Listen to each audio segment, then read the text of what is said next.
Hello everyone, I am Shweta Sharma from Vishvesharya Group of Institutions, GB Nagar.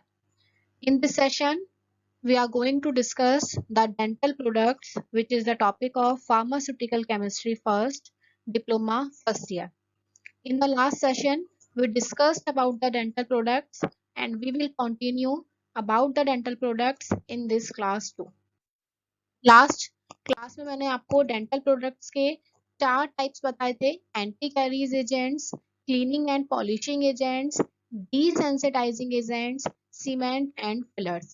तो हम last class में anti caries agents cover कर चुके थे। Now in the next class we will continue with the cleaning agent और डेंट्रीफाइजेस।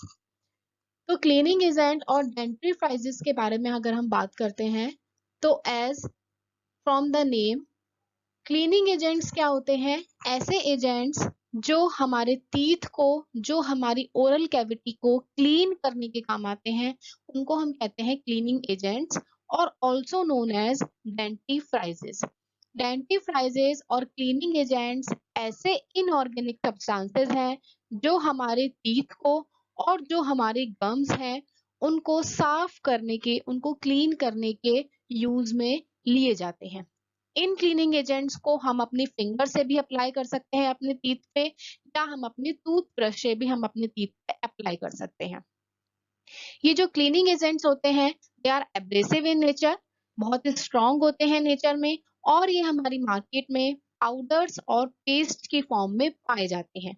But इनका जो cleaning action है, टीथ को साफ करने की जो क्षमता है, वो किस पर डिपेंड्स करती है? इनकी एब्रेसिव प्रॉपर्टी पर, कितने स्ट्रॉन्ग इनका एक्शन है और कितनी स्ट्रॉन्गली हम, कितने फोर्स के साथ हम इन्हें अपने टीथ पर अप्लाई कर रहे हैं। तो क्लीनिंग एजेंट्स या जिनको हम डेंटिफ्राइसिस भी कहते हैं, ऐसे पदार्थ जो हमारे टीथ को, जो हमारी ओरल कैविटी को साफ रखने के लिए यूज किए जाते हैं, उनको हम कहते हैं क्लीनिंग एजेंट्स। ये क्लीनिंग एजेंट्स हमारे टीथ में पैक्स और डेब्रिस, कोई भी अगर मटेरियल हमारे टीथ में, कोई भी माइक्रो ऑर्गेनिज्म हमारे टीथ में अटका हुआ है तो उनको निकालने के लिए भी यूज किए जाते हैं। इसके साथ साथ क्लीनिंग एजेंट हमारे टीथ को साफ भी रखते हैं और इसके साथ साथ हमारे टीथ को पॉलिशिंग भी प्रोवाइड कराते हैं। There are various examples of cleaning agents or dentifrices: calcium carbonate, dibasic calcium phosphate, sodium metaphosphate, calcium pyrophosphate, calcium metamonohydrogen phosphate। तो इसे, इसमें हमें 3 टॉपिक हमें डिटेल में पढ़ने हैं: calcium carbonate, dibasic calcium phosphate and sodium metaphosphate. तो let we start with the calcium carbonate. Calcium carbonate, जिसको हम पहले एंट एसिड में भी पढ़ चुके हैं, जिसका केमिकल फॉर्मूला है CaCO3। Molecular weight of calcium carbonate is 100.1 ग्राम पर मोल। सिनोनिम क्या है कैल्शियम कार्बोनेट का? Precipitated chalk. कैल्शियम कार्बोनेट को हम प्रेसिपिटेटेड चॉक भी कहते हैं। कैल्शियम कार्बोनेट के अंदर 98% से कम और 100.5% से ज्यादा CaCO3 नहीं होना चाहिए। अकरेंस किस किस फॉर्म में अवेलेबल होता है? ये हमारे नेचर में अवेलेबल होता है in the form of limestone, calcite की फॉर्म में, और सी एनिमल्स के जो शेल होते हैं उनमें भी कैल्शियम कार्बोनेट पाया जाता है। नेक्स्ट है कैल्शियम कार्बोनेट की प्रिपरेशन। कैल्शियम कार्बोनेट की बनाने की विधि। तो 2 तरीके से हम कैल्शियम कार्बोनेट को प्रिपेयर कर सकते हैं। First one, it can be prepared bye reacting of sodium carbonate with calcium chloride. अगर हम सोडियम कार्बोनेट Na2CO3 की रिएक्शन CaCl2 कैल्शियम क्लोराइड से कराते हैं तो हमें कैल्शियम कार्बोनेट का प्रेसिपिटेट मिल जाता है CaCO3, और साथ में NaCl सोडियम क्लोराइड बाहर हो जाता है। साथ में सेकेंड रिएक्शन, अगर हम कैल्शियम हाइड्रोक्साइड CaOH का होल ट्वाइस, जिसको हम लाइम वाटर भी कहते हैं, इसकी रिएक्शन अगर हम CO2 से कराते हैं तो भी हमें कैल्शियम कार्बोनेट मिलता है और साथ में हमें वाटर भी ऑब्टेन्ड होता है। CO2 प्लस CaOH का whole twice, CaCO3 plus 2H2O। Next is properties. Calcium carbonate कैसा दिखता है? Fine white micro crystalline powder की फॉर्म में यह पाया जाता है, बिल्कुल सफेद मुलायम माइक्रो क्रिस्टल्स की पाउडर की फॉर्म में पाया जाएगा, जो कैसा होता है? ऑर्डरलेस, जिसके अंदर से कोई स्मेल बाहर नहीं निकलती, जिसका कोई टेस्ट नहीं होता, और जो एयर में कैसा होता है? स्टेबल होता है, स्थायी होता है। पानी में ये पूरी तरह से अघुलनशील होता है, इनसॉल्युबल, लेकिन इसकी जो सॉल्युबिलिटी है, घुलनशीलता है, उसको हम बढ़ा सकते हैं अगर इसके अंदर हम CO2 या अमोनियम सॉल्ट की मात्रा को इंक्रीज कर दें। अल्कोहल में भी ये कैसा है? इनसॉल्युबल है, लेकिन बहुत सारे डाइल्यूट एसिड्स में ये घुल जाता है। केमिकल प्रॉपर्टीज, कैल्शियम कार्बोनेट की केमिकल प्रॉपर्टीज क्या है? फर्स्ट वन, जब हम कैल्शियम कार्बोनेट को हाई टेम्परेचर पे गर्म करते हैं तो ये कैल्शियम ऑक्साइड CaO और CO2 कैल्शियम डाइऑक्साइड में टूट जाता है। सेकेंड वन, कैल्शियम कार्बोनेट की रिएक्शन अगर हम HCl से कराते हैं, किसी भी एसिड से कराते हैं, जैसे हमने यहाँ HCl लिया है, तो ये क्या रिलीज करता है? अपने अंदर से CO2 गैस रिलीज करता है। नेक्स्ट, स्टोरेज, कैल्शियम कार्बोनेट को हमें हमेशा ठंडे, सूखे और बंद बर्तनों में रखना चाहिए और मॉइस्चर नमी से बचा के रखना चाहिए। Incompatibility, calcium carbonate oxidizing agents, acid और फ्लोरीन के साथ कैसा है? आपका इनकम्पैटिबल है। लास्ट, यूजेस, कैल्शियम कार्बोनेट किस किस चीज में यूज किया जाता है? क्योंकि इसका एक्शन बहुत ज्यादा रैपिड होता है, क्योंकि ये अपने अंदर से तुरंत कार्बन डाइऑक्साइड गैस को बाहर निकालता है, इसलिए इसको एंट एसिड की तरह भी यूज किया जाता है। एसिड को खत्म करने के लिए अम्ल रोधी की तरह भी हम इसका यूज करते हैं। इसके अलावा ये डेंटल क्लीनिंग, टीथ को साफ रखने के लिए और टीथ को पॉलिश करने के लिए भी यूज करते हैं। मैग्नीशियम कंपाउंड्स के साथ मिलाकर हम इसको कैथार्टिक कॉन्स्टिपेशन में भी यूज कर सकते हैं। बट इसका एक कॉजन है, अगर हम कैल्शियम कार्बोनेट की अमाउंट को बहुत ज्यादा यूज कर लेते हैं, वो भी लार्ज क्वांटिटी ऑफ मिल्क के साथ, तो ये एक डिजीज कॉज करता है जिसको हम कहते हैं बर्नेट सिंड्रोम। बर्नेट सिंड्रोम क्या है? जब आपकी बॉडी में एल्कली बेस की मात्रा बहुत ज्यादा बढ़ जाती है तो उसको हम कहते हैं बर्नेट सिंड्रोम, जिसकी वजह से कैल्शियम की वैल्यू बहुत ज्यादा बढ़ जाएगी और आपकी डिजीज पर वो असर डाल सकती है। तो ये हो गया आपका कैल्शियम कार्बोनेट। सेकंड है आपका सोडियम मेटाफोस्फेट। सोडियम मेटाफोस्फेट भी किसका एग्जांपल है? क्लीनिंग एजेंट का एग्जांपल है, जिसका केमिकल फॉर्मूला होता है NaPO3 का होल n, जिसमें n की वैल्यू क्या हो सकती है? 2 या 2 से ज्यादा हो सकती है।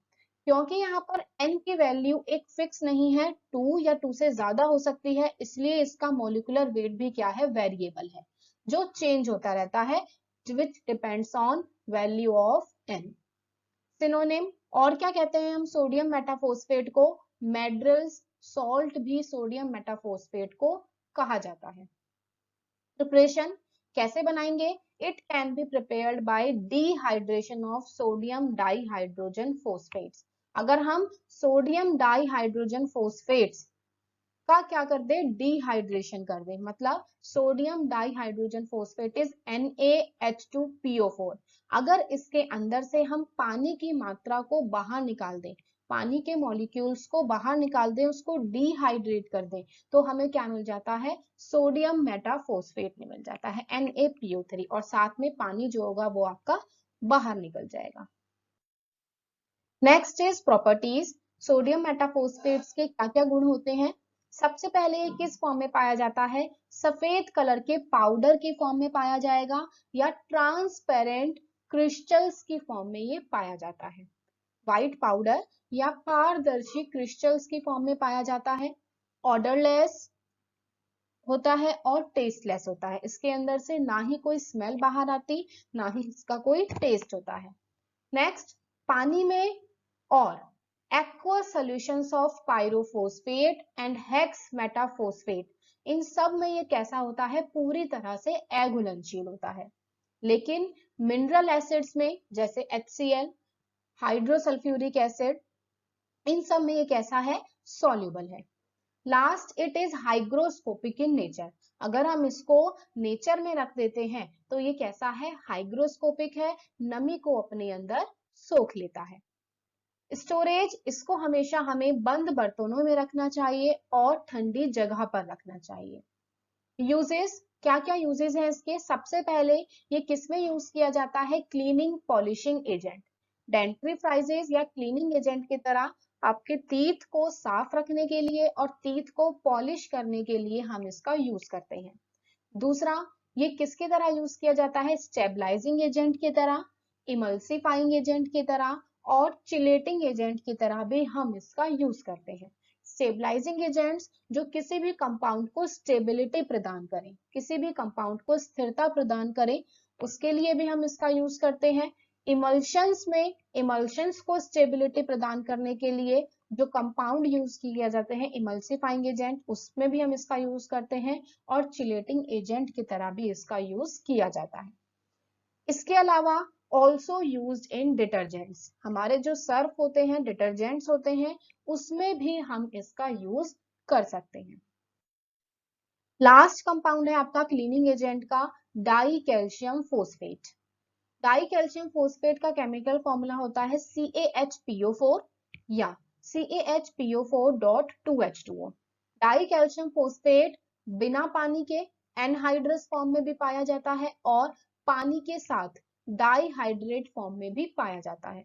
जब ये एनहाइड्रस बिना पानी के पाया जाता है तब इसका मॉलिक्यूलर वेट होता है 136.06 और जब ये पानी के साथ पाया जाता है तब इसका मॉलिक्यूलर वेट होता है 172.09।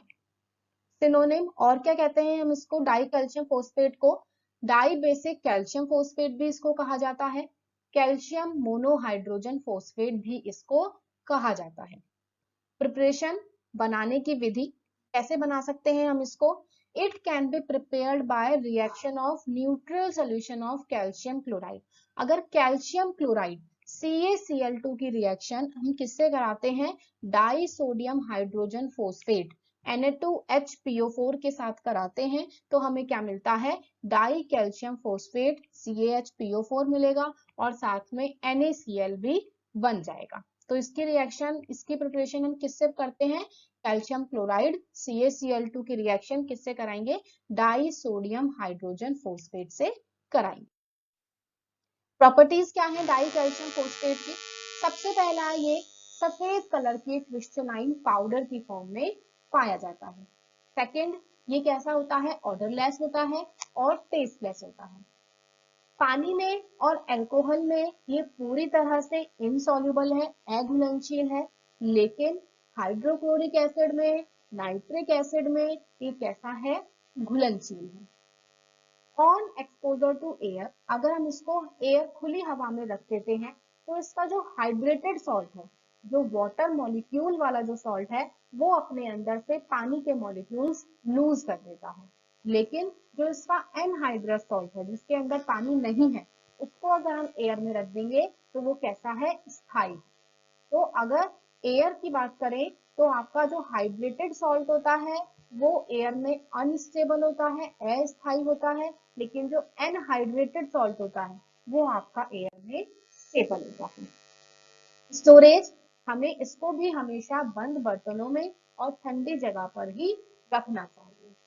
लास्ट, यूजेस क्या है डाई कैल्शियम फोस्फेट के, सबसे पहला, डाई कैल्शियम फोस्फेट ओरली दिया जाता है जब हमारी बॉडी में कैल्शियम की या फोस्फोरस की कमी हो जाती है। तो कैल्शियम और phosphorus specially in pregnancy and lactation, calcium और फोस्फोरस की कमी हो जाती है तो उस टाइम पे हम डाई कैल्शियम फोस्फेट को ओरली दे सकते हैं। Second one, it is also used in dental products, dental products में भी इसका यूज किया जाता है टीथ को क्लीन करने के लिए, क्लींजिंग एजेंट की तरह। The last one, it is also used as pharmaceutical agent, pharmaceutical agent की तरह भी हम इसका यूज करते हैं। तो ये सेकेंड टॉपिक हो गया आपका finish, cleaning agent. Next class में हम डिस्कस करेंगे